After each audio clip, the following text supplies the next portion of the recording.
गीता सार अध्याय 18।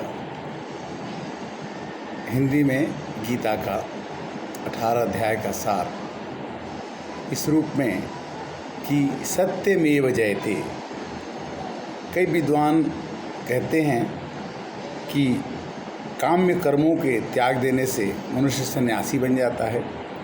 कई संपूर्ण कर्मों के फलों को त्याग को कहते हैं कि वो त्यागी है और ये त्याग कहते हैं। कई विद्वान कहते हैं कि कर्मों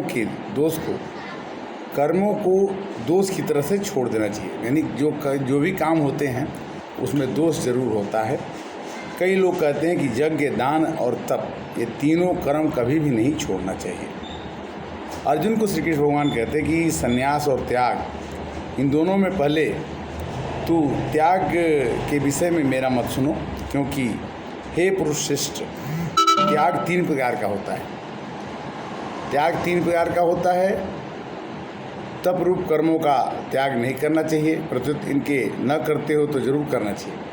तप जरूर करना चाहिए। अर्जुन को श्री कृष्ण भगवान कहते कि यज्ञ, दान, तप, कर्म के सिवा जितने भी कर्म हैं उसे फल की इच्छा को त्याग करना चाहिए। फल की इच्छा नहीं होनी चाहिए। नियत कर्मों का त्याग कभी नहीं करना चाहिए, ये उचित है। सात्विक त्याग का स्वरूप क्या है? कर्मों की आसक्ति और फल की इच्छा का त्याग करना सात्विक त्याग कहलाता है। कर्मों की आसक्ति, कर्मों में आसक्ति मत रखिए और कर्म की फल की इच्छा का त्याग करिए। जो कर्म आप करें उसकी फल की इच्छा न हो तो ये सात्विक त्याग कहलाता है।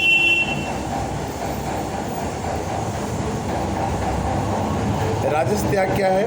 कर्म के फल का त्याग करने वाला वही त्यागी है जो अपने द्वारा किए हुए कर्मों की इच्छा करता है। वो राजसी त्यागी इच्छा करता है कि हमें फल मिलना चाहिए। कर्म के फल का 3 प्रकार है, कुछ इष्ट भाग, कुछ अनिष्ट भाग। मतलब कुछ तो फल मिलता है, कुछ उसका बुरा फल भी मिलता है। कर्मों का फल मिश्रित होता है। तीनों तरह के कर्म फल की इच्छा रखकर कर्म करने वाला मरने के बाद भी होते हैं, परंतु फल इच्छा का त्याग करने वाला कहीं भी नहीं होता। फल की इच्छा का त्याग करना बहुत ही मुश्किल है। हे अर्जुन, कर्मों के अंत करने वाले सांख्य सिद्धांत में संपूर्ण कर्मों में सिद्ध होने में 5 हेतु। कोई भी काम करने के लिए 5 कारण होते हैं: शरीर, कर्ता, करण और उनकी विविध प्रकार की चेष्टाएं और संस्कार। ये 5 कारण से ही मनुष्य काम करता है। बिना काम के वो रह नहीं सकता। कर्म तो शरीर, वाणी, मन से होते हैं। आत्मा में कर्तापन नहीं होता। कर्मों के विषय में आत्मा को कर्ता जो मानता है वह ठीक नहीं समझता। मैं करता हूँ, अहम कर्ता का भाव नहीं होना चाहिए। जिसकी बुद्धि कर्म के फल में लिप्त नहीं है वो कर्मों के फलों से नहीं बनता है। ज्ञान, ज्ञेय और परिज्ञाता इन तीनों से कर्म की प्रेरणा होती है। करण, कर्म और कर्ता इन तीनों से ही कर्म संग्रह होते हैं। कर्म जो हम करते हैं वो जैसे पैसा रुपया जमा होता है, वैसे हमारे कर्मों के हिसाब किताब संग्रह होते हैं। गुणों के संबंध में कहते हैं कि ज्ञान, कर्म और कर्ता के 3 मुख्य भेद हैं। सात्विक वह ज्ञान, सात्विक ज्ञान किसे कहते हैं? जिस ज्ञान से साधक संपूर्ण विभक्त प्राणियों को विभाग रहित एक अविनाशी सत्ता को देखता है, वह ज्ञान सात्विक ज्ञान कहलाता है। उसको बोलते हैं सिया राम में सब जग जानी, करहूँ प्रणाम जोर जुग पानी। राजस ज्ञान क्या है? जिस ज्ञान से मनुष्य अलग अलग संपूर्ण प्राणियों में अलग अलग सत्ता को देखता है वह राजस ज्ञान है। और जिस ज्ञान से जो उत्पन्न होने वाले शरीर में पूर्ण तरह का प्रसक्त और युक्ति संगत नहीं है, जिसका कोई उत्तर नहीं है, वह तात्विक ज्ञान रहित तुच्छ ज्ञान तामस ज्ञान कहलाते हैं। तो सात्विक, राजस और तामस 3 तरह के ज्ञान हुए। राजस सात्विक कर्म क्या है? नियत कर्म, फल की इच्छा न होना, राग द्वेष न होना और कर्ता का अभिमान न होना, ये सात्विक कर्म कहलाता है। यानी फल की इच्छा न करिए, राग द्वेष मत कीजिए, कर्ता का अभिमान मत कीजिए, तो आप सात्विक कर्ता कहलाएंगे। राजस कर्म क्या है? जो कर्म भोगों की इच्छा से मनुष्य द्वारा अहंकार पूर्वक किया जाता है वह राजस कर्म कहलाता है। तामस कर्म क्या है? जो कर्म परिणाम हानि, हिंसा, अपनी सामर्थ्य को देखकर मोहपूर्वक आरंभ किया जाता है वह तामस है। जिसमें मोह उत्पन्न हो जाए, जिसमें हिंसा हो, जिसमें हानि हो, जिसमें कर्म के परिणाम को न दिखा जाए, वह तामस कर्म कहलाता है। सात्विक कर्ता कौन है? जो कर्ता शक्ति रहित, अहंकार रहित, उत्साह से कर्मों को करता है वो सात्विक है। जो कर्ता फल की इच्छा करके काम करता है, हिंसा के द्वारा काम करता है, अशुद्ध होकर काम करता है, वह कर्ता राजस कर्ता कहलाता है। जो कर्ता असावधान होकर के कर्तव्य और अकर्तव्य की शिक्षा से रहित होकर के ऐंठ अकड़ वाला हो, जिद्दी हो, आलसी हो, दीर्घसूत्री हो, ज़्यादा समय काम में लगाता हो, उस कर्ता को हम तामस कर्ता कहते हैं। हे धनंजय, कर्म संग्रह करणों की बुद्धि वृत्ति मुख्य। अब तू गुणों के द्वारा जो बुद्धि, सात्विक बुद्धि क्या है? जो अभय, बंधन और मोक्ष को ठीक से जानती है, उस बुद्धि का नाम, बुद्धि भी 3 प्रकार की होती है, सात्विक बुद्धि, राजसी बुद्धि और तामसी बुद्धि। जो बुद्धि बंधन से, मोक्ष से, हमको बंधन से छुड़ाकर मोक्ष की ओर डालती है वो सात्विक। जो बुद्धि अधर्म कराती है, जो बुद्धि कर्तव्य और अकर्तव्य को ठीक तरह से नहीं जानती है, और राजसी। और जो बुद्धि धर्म अधर्म सब बातों को उल्टा ही मानती है, धर्म को अधर्म, अधर्म को अधर्म, अधर्म को धर्म मानती है, उस बुद्धि का नाम है तामसी बुद्धि। गीता के अध्याय 18 में भगवान श्री कृष्ण ने ये बता दिया कि सत्यमेव जयते, सत्य की जीत होती है। आज के ज़माने में हम सोचते हैं कि सत्य जीतेगा नहीं, किंतु सत्य की जीत होती है। 18वें अध्याय में भगवान ने अर्जुन को समझा दिया कि जो मैं कहता हूँ उस काम को तुम सुनो और उस पर आचरण करो, तुम्हारे मन में शांति मिलेगी और तुम हमारे शिष्य बनने लायक हो जाओगे। बहुत समझाने, बहुत कहने के बाद अर्जुन को ये समझ में आता है कि मनुष्य को, हे भारतवर्ष, सुख के 3 भेद होते हैं। सुख भी 3 तरह के होते हैं। जिस सुख के अभ्यास से रमण होता है, जिससे दुख का अंत हो जाता है, बुद्धि प्रसन्नता होने लगती है, और जिस के द्वारा हमारे मन में अमृत की तरह से सुख का अनुभव हो, उसको सात्विक सुख कहते हैं। सात्विक सुख, राजसी सुख और तामसी सुख। राजसी सुख का है जो सुख हमको परिणाम में जहर की तरह से लगता है, जिसका परिणाम, जिसका रिजल्ट जो है, परिणाम जो है खराब होता है, वह सुख राजसी सुख है। जैसे हमने कोई चीज़ खाया, खाने के बाद तो बहुत आनंद आता है, किंतु उसको पेट को बड़ा दुख होता है। और कोई चीज़ खाने में तो खराब लगता है, किंतु उसका फल अच्छा मिलता है, तो उसको हम कहते हैं कि वो भोजन भी 3 तरह के होते हैं, सात्विक भोजन, राजसी भोजन और तामसी भोजन। और इसमें सुख जो है, तामसी सुख क्या है? आलस्य से, प्रमाद से परिणाम को मोहित करने वाला जो होता है तामसी सुख कहलाता है।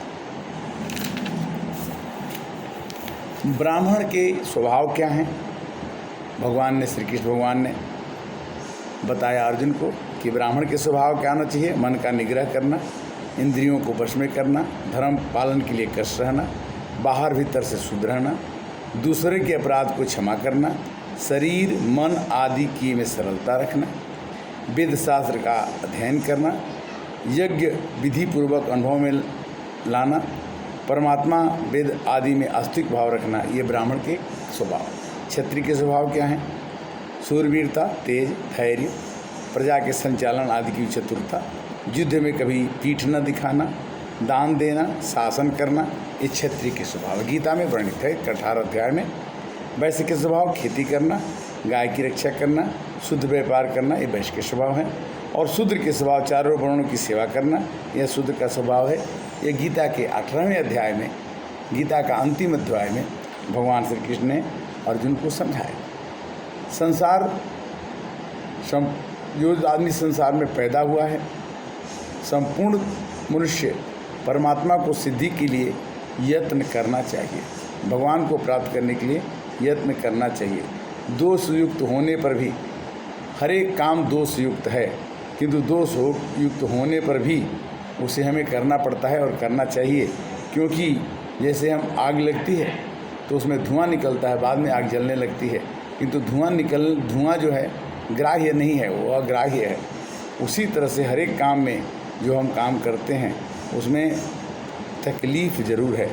सब कर्म अकर्म हो जाते हैं, उसे कर्मों का आंशिक दोष नहीं लगता।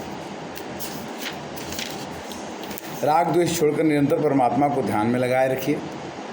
वह अहंकार, हठ, घमंड, काम, क्रोध, परिग्रह का त्याग करके ममता रहित होकर के, शांत होकर के ब्रह्म को प्राप्त होने के लिए कोशिश करना चाहिए। अर्जुन को श्री कृष्ण भगवान ने इस प्रकार समझाया। कहते कि जो अनन्य भाव से मेरा आश्रय लेता है वह वक्त सदा कर्म करता हुआ भी मेरी कृपा निरंतर रहने वाली अविनाशी पद को प्राप्त करता है। भगवान को भजते भजते मनुष्य भगवान की कृपा का पात्र हो जाता है। अर्जुन ने कहा कि भगवान मुझे क्या करना चाहिए। भगवान ने कहा कि मेरे परायण होकर संपूर्ण कर्मों को चित्त से मेरे अर्पण कर दे। मैंने जो काम करो भगवान को अर्पण कर दो। संपूर्ण कर्म पदार्थ आदि से अपनापन हटा लो। न समान तुम्हारा है न कर्म तुम्हारा है, तो तुम अपने से अपनापन हटा दो। तो समता के धारण करके निरंतर भगवान में मन लगा दो। यही भगवान को प्राप्त करने का साधन है। मुझ में अपना मन वाला हो तो मेरी कृपा संपूर्ण विघ्न बाधाओं को तर जाएगा। अगर तू अहंकार कारण मेरी बात नहीं मानेगा तो तेरा पतन हो जाएगा। श्री कृष्ण भगवान ने अर्जुन को समझाया कि अगर पतन चाहता है तो मेरी भजन मत करो और मेरे में विश्वास मत करो, किंतु अंतर्जारमा ईश्वर संपूर्ण प्राणियों के हृदय में स्थित रहते हैं। यानी भगवान सबके हृदय में रहते हैं।